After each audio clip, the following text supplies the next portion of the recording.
Donald Trump is pressing ahead with appointments to his new presidential administration.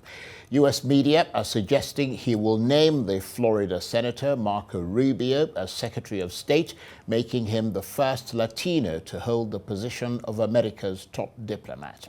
He was reportedly on Donald Trump's short list for vice president before losing out to J.D. Vance. It is also widely reported that the Republican Congressman Mike Waltz has been tipped to become the national security advisor in the new Trump administration. Mr. Waltz spent 27 years in the U.S. military, including combat tours in Afghanistan, Africa, and the Middle East.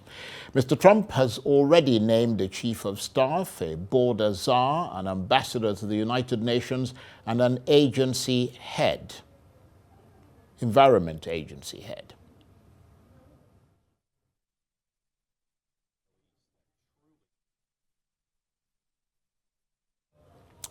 Well, for his assessment of Mr. Trump's latest appointments, I'm joined now on the line from California by Morkoc, who is chief strategist for Republicans overseas. Good to see you, Errol. You must be quite jubilant still after your victory at the polls. But let me start by asking you, the process of these appointments appears to be a much more accelerated one, doesn't it? Because back in 2016, when Mr. Trump first won, he seemed overwhelmed almost by the personnel process. Does it seem more orderly to you this time around, with key appointments being made in the first week?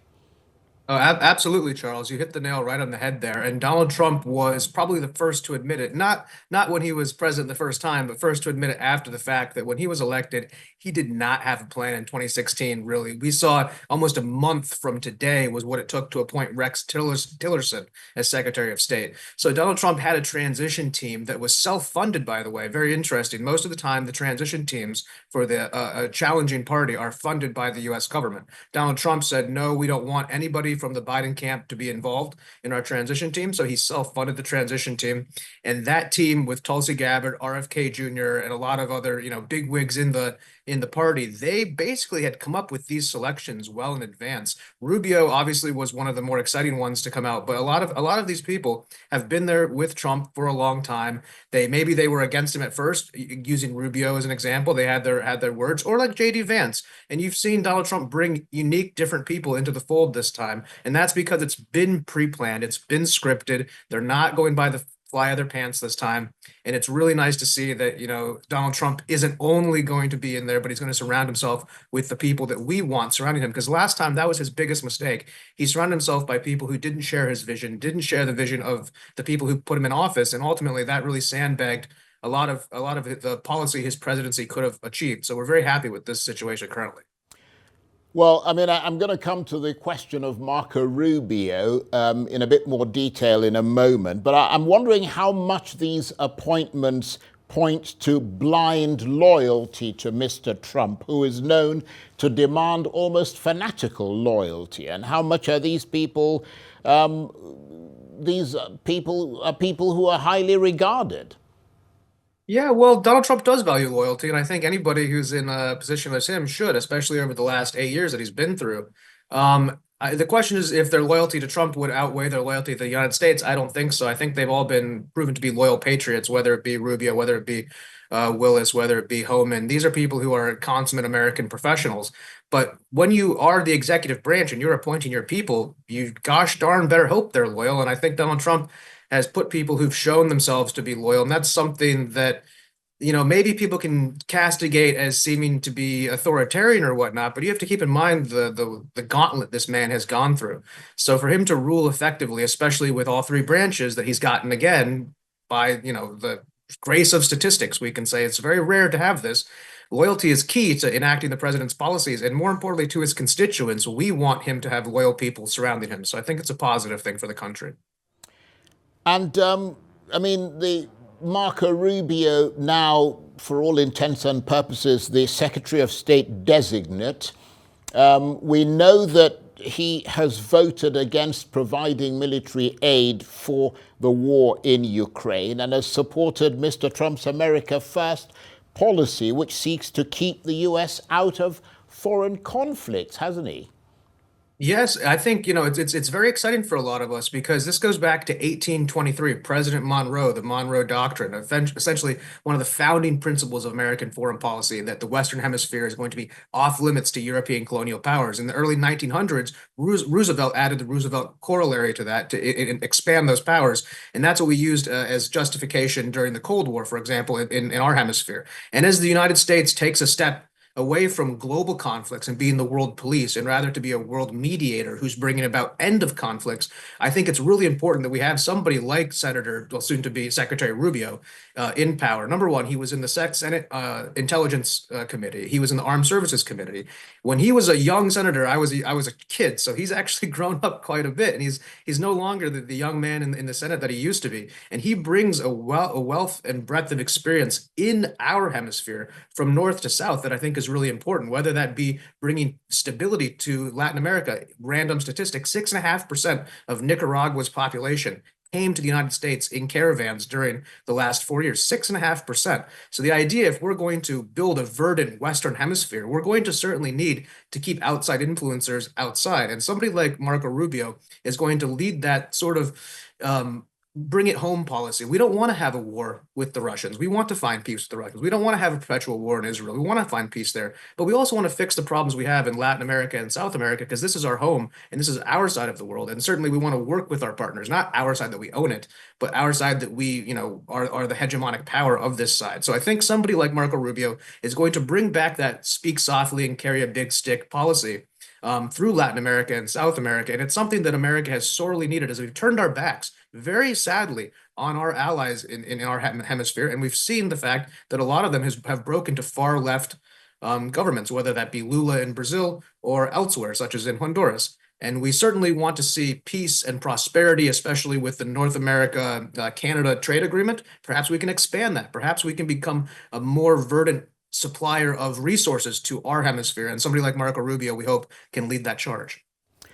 Well, that's an interesting proposition, because we know that Marco Rubio has actually come out and said that he does not support a ceasefire in the Israel-Gaza conflict, that he's willing to sort of let Israel finish the job. So that's a bit concerning, isn't it? But let me return to something that you mentioned earlier, how some of those relationships started difficult, but now appear to have gone into a more positive path. And I'm thinking of the same person, Senator Marco Rubio, whom Mr. Trump in 2016 called Little Rubio, tweeting that Mr. Rubio was a total lightweight who he wouldn't hire to run one of his smaller companies, calling him a highly overrated politician.